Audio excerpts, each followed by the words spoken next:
I'm Dawn Elliott Cook, and this is my hope story.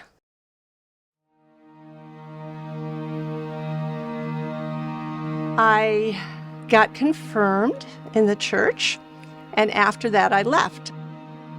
Through sports, I got involved in drinking, which kind of opened the door to getting involved in drugs and really crashed and burned my life. On Easter Sunday in 1980, I was standing by the shores of a water, and I just prayed. I said, Lord, I've tried everything, and nothing has worked. And I'm going to give you a try, and you're my last try. And Jesus made himself real to me is the best way I can describe it. Instantly. Instantly, I knew he was real.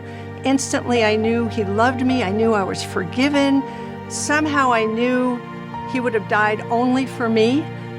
That was in that time that I met my husband and got married. About 23 years into our marriage, things started getting rocky. My husband at the time had some serious disappointments in his life that caused him to walk away from the Lord and shortly after walk away from me.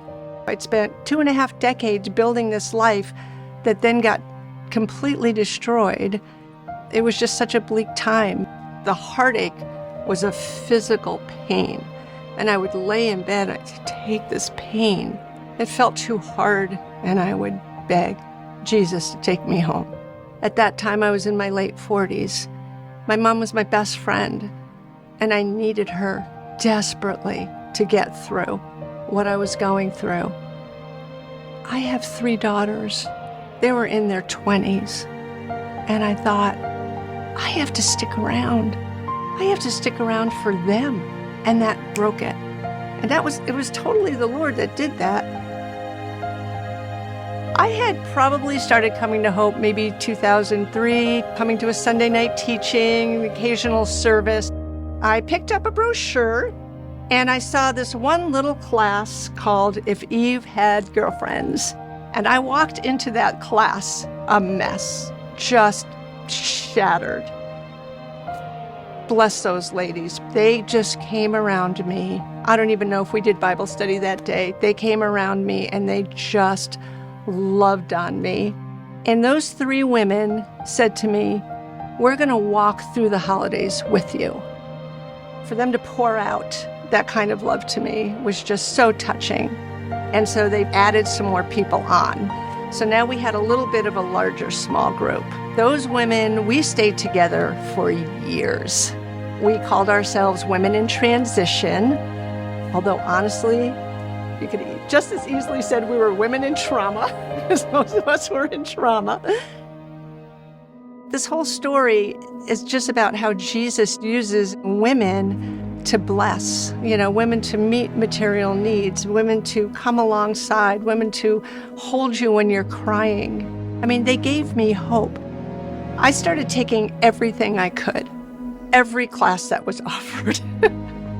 I did Alpha, and then I hosted Alpha. I just got as involved in the church as I could. And not only that, but I started serving. Jackie, the women's ministry leader at the time, she was so strong in the Lord.